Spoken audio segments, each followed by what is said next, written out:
Welcome. Don't forget to subscribe to my channel for new stories every day. Let's start. My name is John Patterson.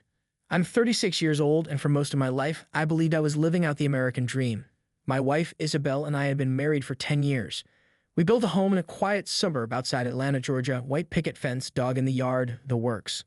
We had no children, but we had each other, and that always felt enough for me. She used to say it was enough for her, too. We had our fair share of ups and downs, but I thought we could handle anything. Then one Saturday night at a friend's house party, everything crumbled. I want to share how it happened. This is the story of my wife's betrayal, how I discovered it publicly in one of the most humiliating ways, and how I ended up losing the life I'd spent a decade building. Before the fateful party, I'd noticed a shift in Isabel's behavior. She grew distant, more protective of her phone. She'd step outside to take calls or stay up late in the living room texting. I tried to talk to her about it. Me, quietly one evening, "Izzy, you've been off lately. Are you okay? Did something happen?" Isabel, shrugging, forced smile. "I'm just stressed from work, John. The new marketing campaign is all-consuming." "I'm fine, promise." I believed her. She'd always been ambitious, working at a mid-sized advertising firm in Midtown. Overtime and phone calls to colleagues were unusual. But I still felt a little uneasy, that gut feeling that something was wrong. I brushed it off, telling myself not to be paranoid. About 2 weeks before the party, I found a receipt for a fancy restaurant in her purse. The date and time matched one of those late nights at the office she mentioned. I asked, half-jokingly, if she'd snuck out for a treat. She just shook her head and said the company took her entire team out for dinner. I told her I was jealous she didn't invite me. She laughed, kissed my cheek, and changed the subject. I let it go. In retrospect, I should have pressed further. Our good friends Tony and Miranda Lawson invited us to their annual summer kickoff party, a tradition going back 5 years. They lived in a big suburban house with a huge backyard, swimming pool, and a basement turned into a bar lounge. Tony is an old college buddy of mine. We used to do everything together in our 20s.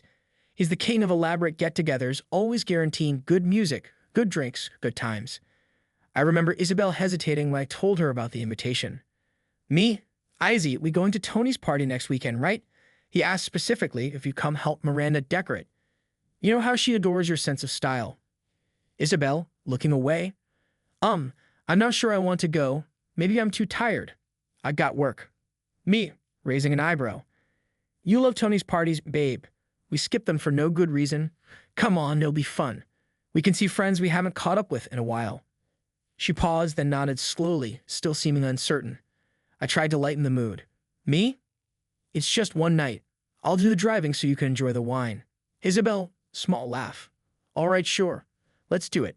We can't keep turning them down." I wish I'd recognized the reluctance in her eyes, but I was so used to us being the fun couple that I didn't question it further. On the night of the party, I drove us to Tony and Miranda's house. The place was already buzzing. Cars lined the driveway and spilled onto the street. Music thumped from inside. A few people were out by the pool, red plastic cups in hand, while others gathered in the living room. It was a typical Tony and Miranda scene. Lively, warm, a mix of old and new faces. Isabel was quiet on the ride over, scrolling through her phone. She perked up once we arrived, or so I thought. She smiled at Tony, gave Miranda a quick hug, and complimented the new backyard lights. Everything seemed normal at first. We split up to mingle. I wanted to catch up with some old buddies. I saw Isabel drifting toward the snack table, chatting with a coworker of Miranda's, or so I assumed. After about an hour, I grabbed a drink from the makeshift bar in the basement. I realized I hadn't seen Isabel in a while, maybe 20 minutes. I shrugged, figuring she was upstairs or outside. She's a grown woman, not my lost puppy, I thought, sipping my beer. Tony sidled up to me. Tony, grinning. "Glad you made it, man. I was starting to wonder if you two were going to skip again." Me? "Nah, I can't skip your famous parties. So far, so good." Tony, lowering voice. "Though, I saw your wife with some guy I don't recognize. He's new around here?" Me, frowning slightly. "Some guy? I guess maybe a friend from her job. She's in marketing. She meets a lot of folks." "Why?" Tony. "No reason. Just saw them chatting. Seemed a bit intense." I brushed it off, a twinge of discomfort creeping in. I decided to find Isabel and meet this guy. I found her at the top floor, ironically in the hallway near a spare bedroom Tony used as an office. She was with a tall, dark-haired man wearing a crisp button-down shirt undone at the collar. They stood close, their voices low. When I approached, they jumped slightly as if caught. Me, clearing throat. "Hey, Izzy. Everything all right?" Isabel, too quick to respond. "Yes, we were just talking about marketing stuff. This is Daniel from my office. Daniel, meet my husband, John." He extended his hand, smiling politely. I forced a smile back, tried to appear friendly, but something in his gaze set my nerves on edge. That intangible tension. I didn't mention anything and simply said, "Me. Pleasure to meet you, Daniel. I didn't know you'd be here." He shrugged. "Daniel, Miranda invited me. I guess your wife suggested I come along to meet some local folks. I'm new in town." I turned to Isabel, who nodded but avoided eye contact. My gut twisted. Still, I forced a casual tone, asking them if they'd want to join me in the living room. They both followed, but I sensed unease in the air. Over the next hour, I spotted them occasionally exchanging glances or jar. Miranda came over at one point and teased me about letting my wife out of my sight. Miranda, jokingly, "John, you better watch out. Isabel's off with that new hottie." I tried to laugh it off, but it stung. Something was definitely going on. The turning point came later, around midnight, when the house was still buzzing but some folks had left. I was about to head outside for fresh air when I glimpsed Daniel slip into the hallway leading to the laundry room. A few seconds later, Isabel followed. My instincts screamed. I told Tony I'll be right back and quietly walked down the hall. I found them near the laundry door, whispering urgently. Daniel, voice low. "Don't be tense. Nobody's watching." Isabel, anxious. "Daniel, we shouldn't. John's here. This is reckless." Daniel, smiling. "You've been telling me you're unhappy. Let's talk somewhere private. 5 minutes." Her eyes darted around. She nodded, pressing her lips together. My heart hammered. I stepped back, hoping not to be seen. Then, to my shock, they slipped into the laundry room. The door closed behind them.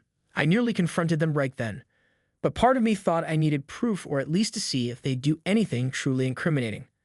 So I sneaked closer, pressing my ear to the door. I know how that sounds, like a spouse in a sitcom, but I was desperate. Muffled voices inside. Isabel, whispering. "Stop, we can't do this here." Daniel, "You said your marriage was basically over, that he doesn't pay attention to you. Why hold on?" My chest clenched. She never told me she felt so neglected. The conversation was partially muffled, but I caught enough to realize there was more than coworker friendship going on. I heard rustling, a stifled moan. My stomach churned, then a heavy hush. I knew I had to do something. Maybe they were just hugging or kissing, but that was enough to shatter me. I prayed Tony or someone else would walk by and force them out. But no one appeared. After what felt like an eternity, maybe 3 or 4 minutes, the doorknob rattled. I leaped back, stepping into the adjacent half-bath to avoid detection. They emerged. Daniel's shirt was slightly wrinkled, Isabel's hair disheveled. They gave each other a glance of raw tension, then parted ways, one heading to the kitchen, the other to the living room. I stood there, trembling, numb with rage and heartbreak. I wanted to confront them immediately, but was too shocked. Instead, I went outside, trying to steady my breathing. The night air was cool, the yard now half empty. Tony approached. "Tony, you look like you've seen a ghost, man. You all right?" I swallowed hard, fighting tears. "Me? I think my wife is hooking up with that Daniel guy." He stared in disbelief. "No way," he said. I told him what I'd seen, how I'd overheard them. His jaw tightened. "That's messed up," he muttered. At that moment, guess who walked out to the porch? Isabel. She froze, eyes flicking between Tony and me. Then Daniel followed behind, probably looking for her. Tony, never one to be subtle, marched up to Daniel. "Tony, I think you need to leave Buddy, right now." Daniel, feigning confusion. "Excuse me? We're just guests." Me, voice shaking with anger. "Don't lie. I saw you two sneaking around. I know what you're doing. This is my wife you're messing with. Get the hell out of Tony's house."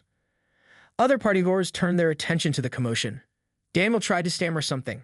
Isabel's face went pale. She looked at me, tears in her eyes. "Isabel, John, I'm sorry. It's not what you think." Me, "Not what I think.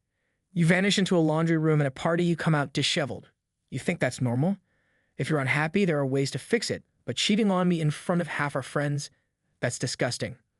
Tony forced Daniel to leave. People around us stared, whispering. Some tried to approach me or Isabel. Meanwhile, she started crying. "Isabel, John, let me explain.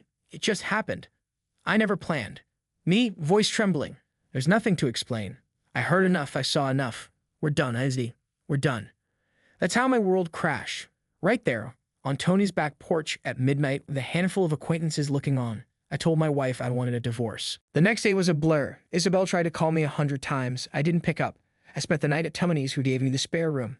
My phone buzzed with text from her, from mutual friends, from my mother who apparently heard rumors. By Monday, I agreed to meet Isabel at our home to talk. She'd had time to concoct some explanation. She said it was the first time they'd done anything physical, though they'd been texting for weeks. She insisted it was only an emotional fling, that she felt neglected because my job had me traveling. She said Daniel pursued her aggressively. She cried, said she was sorry, that she still loved me, and that she was desperate to fix it. Me, icy calm. You do realize you cheated on me, publicly, and had no intention of telling me until you were caught. That's not a small mistake, Izzy. Isabel, sobbing. I know. I messed up. I hate myself for it. It was just a moment of stupidity. Me? Moment? You've been texting him for weeks, apparently. That's not an accident. That's a choice. We shouted at each other, tears on both sides. She tried to blame me for not being there. I shot back that she could have told me her needs, or we could have gone to therapy or parted amicably if she was so unhappy. Instead, she humiliated me in front of friends. The conversation ended in me walking out, telling her I was calling a divorce lawyer. Divorce proceedings began. We had no kids, just a dog and some shared bank accounts, plus the house. She said she'd do anything to keep me from going through with it. Therapy, counseling, apologizing publicly. But I was resolute. Each memory of that party and her betrayal seared my mind. Our families intervened, urging me to reconsider. My mother said we should work it out. I refused. I wasn't interested in reconciling with a wife who found it so easy to fall into another man's arms. In a final attempt at bridging the gap, she set up a counseling session. I attended once just to see if it changed anything. She wept about her regrets. Isabel, in therapy? John, I was lonely. You were never home, and I felt invisible. Daniel gave me attention, flattered me. I got caught up in it. I'm so sorry. But it was too late. The damage done, trust shattered. I told the counselor I didn't see a path to rebuild. The session ended with a sense of bleak finality. Eventually, we hammered out a settlement. We'd sell the house and split the proceeds. She fought to keep the dogs, Sophie, but I insisted Sophie was as much mine as hers. The lawyer recommended a compromise. She could keep the dog if she covered additional property costs I was owed. That's what happened. She walked away with the house sale share plus Sophie. I took a chunk of liquid funds. A cold, businesslike end to a life we once shared. Rumors from that party never really died down in our circle. People whispered about how John caught them in the laundry room. Some folks took my side entirely, others pitied Isabel. Some told me Daniel had tried hooking up with other women in the past. I realized maybe my wife was just the latest fling for him. The memory left me bitter, but also numb. Weeks turned to months. The court date arrived and the divorce was granted. I remember walking out of the courthouse, the final documents in hand, feeling simultaneously empty and relieved. My phone buzzed with a text from Tony. Want to meet for a beer tonight? Heard the ruling came in. I texted back, sure, because what else was there to do? That night, I told Tony every detail of the heartbreak. He listened, supportive, telling me I deserved better. I was done crying over it. All that was left was to try to move forward. EPILOGUE. Now, a short while later, I live in a small rented condo on the other side of Atlanta. The place is modest, but it's mine alone. Sometimes I'll sit on the couch at night remembering how I first discovered Izzy's betrayal in the same kind of casual setting.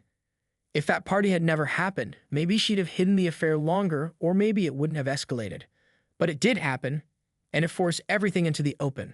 Isabel tried reaching out one last time, apologizing again, wanting friendship. I told her no. As much as I once loved her, as many memories as we shared, she crossed the line in the worst way. I can't pretend to be friends with someone who humiliated me and turned my life upside down in front of our entire social circle. So the final end is simple. We got divorced. The house is sold, the dog is with her. I keep my dignity, or what's left of it, and the knowledge that next time, if there is a next time, I'll need real honesty in a relationship. The heartbreak was excruciating, but I know I'll be okay. Because one thing that laundry room fiasco taught me is that illusions can't last. When deception becomes brazen, it'll eventually slip out into the open, maybe on a night at a party, maybe somewhere else. For now, I focus on myself. I go to the gym, hang with Tony for weekend barbecues, try dating apps casually. It's not easy, but I'm forging a new future from the ashes. Meanwhile, the memory of that fateful party remains a reminder. Sometimes everything you trust can crumble in a single moment of betrayal, leaving you to pick up the pieces and start again on your own.